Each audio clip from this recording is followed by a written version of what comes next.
in Chrome, in the Chrome browser, one of the things that they have available is this, open this in a chosen link. So you can actually install an app, a web app in Chrome. Whenever you do that, it creates it as its own little entity type thing. And then it opens up separately as its own little window.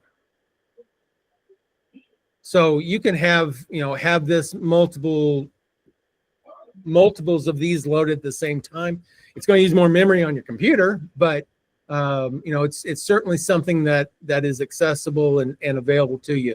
So it really treats it as its own little application because it's a web app, and you're able to do all the fun things that you can do. It just doesn't have extra tabs and stuff as like a browser does. It'll open up a separate browser window.